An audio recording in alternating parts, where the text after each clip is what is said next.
On September 1, 1939, at 4:45 in the morning, the German battleship Schleswig-Holstein opened fire on a Polish military depot at Westerplatte, and with that thunderous barrage, the world stumbled into a war that would kill over 70 million people, reshape the global order, and prove that humanity had learned almost nothing from the carnage of 1914 to 1918. But the real story of how World War II started doesn't begin with that first shot in Gdansk. It begins in a railway car in the French forest of Compiègne in November 1918, where German representatives signed an armistice that their countrymen would see not as a military defeat, but as a betrayal, a stab in the back, by politicians and Jews and communists who'd sold out an army that was supposedly unbeaten on the field. That mythology, that poisonous lie that Germany hadn't really lost the First World War but had been betrayed from within, became the foundation for everything that followed. The rise of Hitler, the thirst for revenge, the willingness to believe that Germany deserved to dominate Europe and that another war would correct the injustice of Versailles. The march toward World War II was paved with resentment, economic desperation, political cowardice, and the fatal mistake of democratic powers who thought they could appease a dictator's appetite by feeding him smaller nations, only to discover too late that men like Hitler don't stop when you give them what they want. They just want more. The Treaty of Versailles, signed in June 1919, was supposed to create a lasting peace, but instead created the conditions for an even worse war. The victorious Allies, particularly France, wanted to ensure Germany could never threaten Europe again, so they stripped away German territory, limited the military to 100,000 men, prohibited an air force and submarines, demanded crushing reparations of 132 billion gold marks, and forced Germany to accept sole responsibility for starting the war through the infamous Article 231, the War Guilt Clause.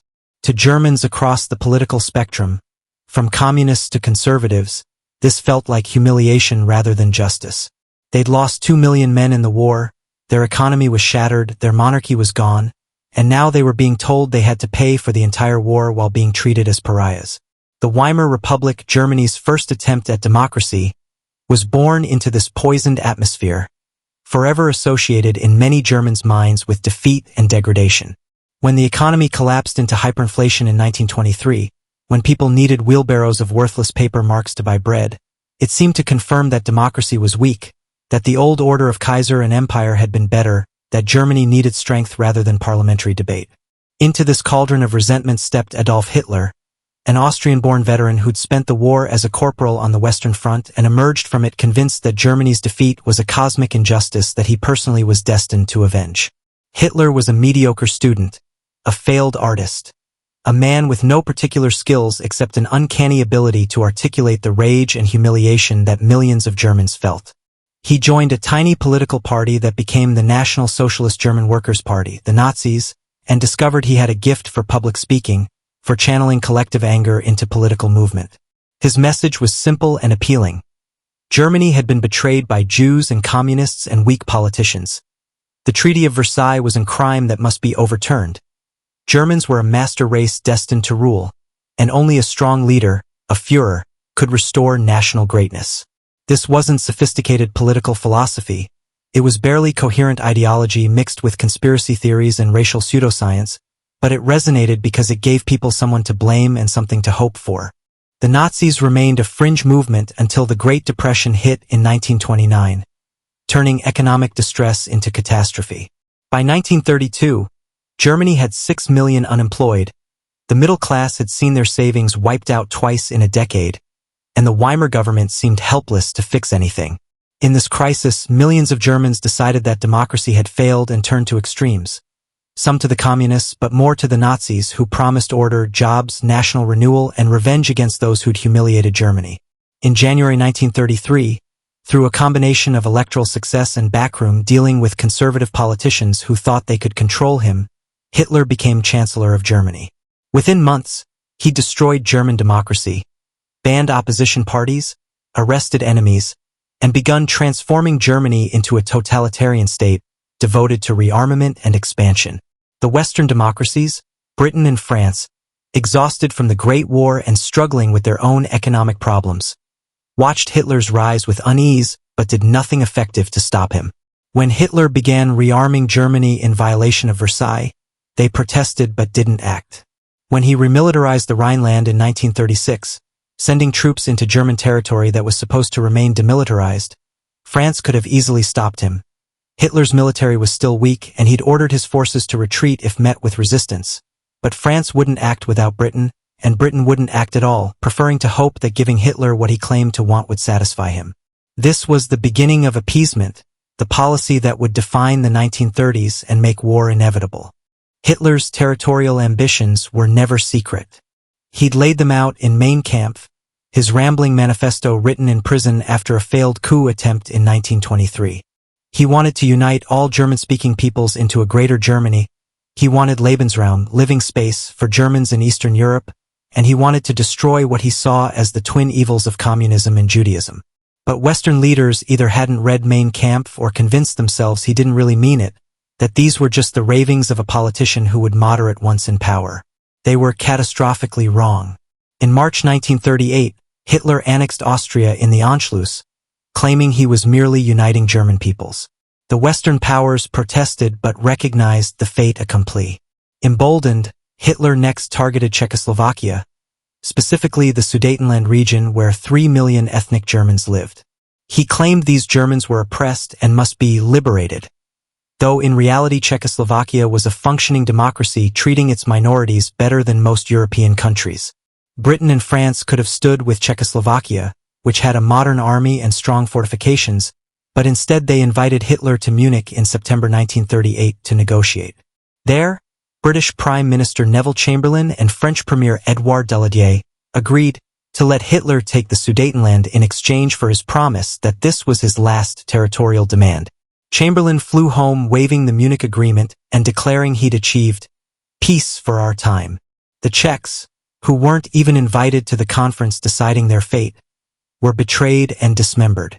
Winston Churchill, still a backbencher in Parliament, understood what had really happened. Britain and France had to choose between war and dishonor. They chose dishonor. They will have war. Churchill was right. In March 1939, just 6 months after promising the Sudetenland was his last demand, Hitler seized the rest of Czechoslovakia, making a mockery of the Munich Agreement and proving that appeasement had only fed the beast rather than tamed it. Finally, belatedly, Britain and France realized they were dealing with a leader who couldn't be satisfied with negotiation and compromise. When Hitler next turned his attention to Poland, demanding the return of Danzig, a German-speaking city made a free city under Versailles, and a corridor through Polish territory to connect Germany with East Prussia, the British and French drew a line. They guaranteed Poland's independence and promised to go to war if Germany attacked. Hitler didn't believe them. He'd watched them back down over the Rhineland, over Austria, over Czechoslovakia. Why would Poland be different? Moreover, he'd pulled off a diplomatic coup that shocked the world. The Nazi-Soviet Pact of August 23, 1939, in which Hitler's Germany and Stalin's Soviet Union, supposedly ideological enemies, agreed not to fight each other and secretly agreed to divide Poland between them. With his eastern flank secured and convinced that Britain and France would again choose dishonor over war, Hitler ordered the invasion of Poland. But this time was different. When German tanks crossed the Polish border on September 1, 1939, using a staged attack on a German radio station as a pretext, Britain and France issued ultimatums demanding withdrawal. Hitler ignored them, certain they were bluffing. On September 3, Britain declared war, followed hours later by France. Hitler was reportedly stunned, having convinced himself that the Western powers lacked the will to fight. He'd miscalculated catastrophically, turning what he'd imagined as a limited war to revise Versailles into a general European war that would eventually engulf the entire world.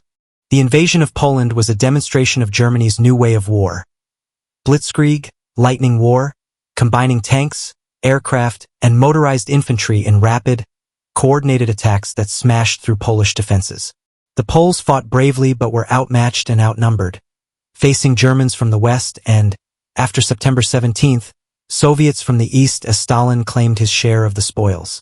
Warsaw held out until September 27th, but by early October, Poland had ceased to exist as an independent nation, divided between Nazi Germany and Soviet Russia in a grim echo of the 18th century partitions. Britain and France had declared war but did almost nothing to help Poland. The French army sat behind the Maginot Line, their fortifications along the German border, making small probes into German territory before retreating. The British sent a small expeditionary force to France and began a naval blockade. But neither power launched the major offensive that might have relieved pressure on Poland. This phony war, or Sitzkrieg, lasted through the winter of 1939–40, both sides watching each other warily while Hitler consolidated his gains and prepared for the next phase. The quiet ended in April 1940 when Germany invaded Denmark and Norway, securing access to Swedish iron ore and naval bases for attacking Britain. Then, on May 10, 1940, the real war began in the West. German forces attacked France, Belgium, and the Netherlands simultaneously. The French had more tanks and comparable numbers of troops, but the Germans had better tactics and better coordination. In a stunning campaign that lasted just 6 weeks, Germany smashed through the supposedly impregnable French defenses, trapped the British expeditionary force at Dunkirk, from which they barely escaped in a desperate evacuation, and forced France to surrender. By June 22, France, the great victor of World War I, the dominant land power in Europe, had fallen, and Hitler was able to stage the French surrender in the same railway car at Compiègne where Germany had surrendered in 1918. The humiliation had been reversed, or so Hitler thought. Britain now stood alone, protected by the English Channel and the Royal Navy, but facing a triumphant Germany that controlled Europe from the Atlantic to Poland. Hitler expected Britain to negotiate, couldn't understand why they would keep fighting when the situation seemed hopeless, but Churchill, who'd replaced Chamberlain as Prime Minister in May 1940, refused all peace overtures. "We shall fight on the beaches, we shall fight on the landing grounds, we shall fight in the fields and in the streets, we shall fight in the hills. We shall never surrender," Churchill told Parliament, and he meant it. The Battle of Britain followed in summer 1940, the Luftwaffe trying to destroy the RAF as a prelude to invasion, but British fighters and radar and determination held them off, inflicting Germany's first major defeat. Unable to invade Britain, Hitler turned east. In June 1941, he launched Operation Barbarossa, the invasion of the Soviet Union with 3 million men, the largest invasion in human history. This was the war he'd always wanted. The war for Lebensraum and the destruction of Judeo-Bolshevism.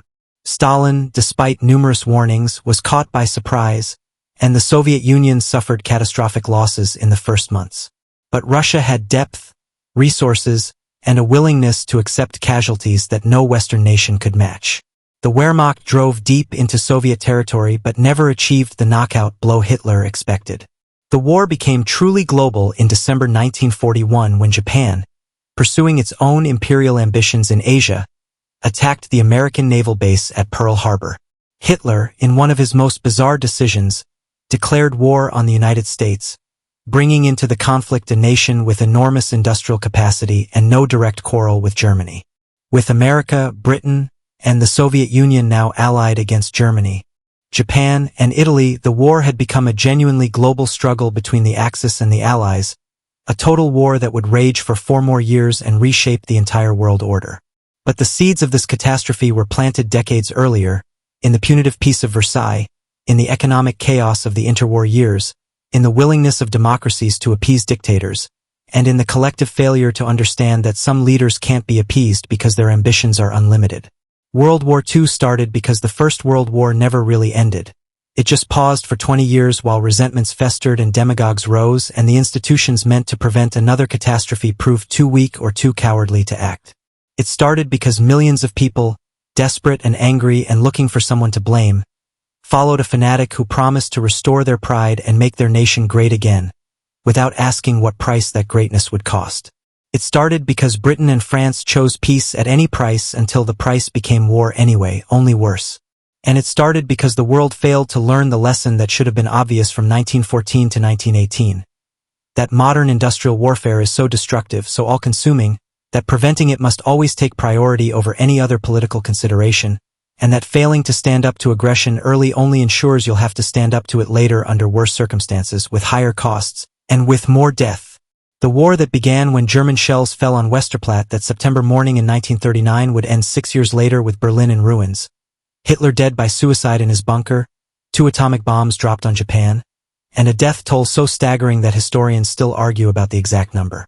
It transformed the world, ended European dominance, created the nuclear age, revealed the depths of human evil in the Holocaust, and left scars that haven't fully healed.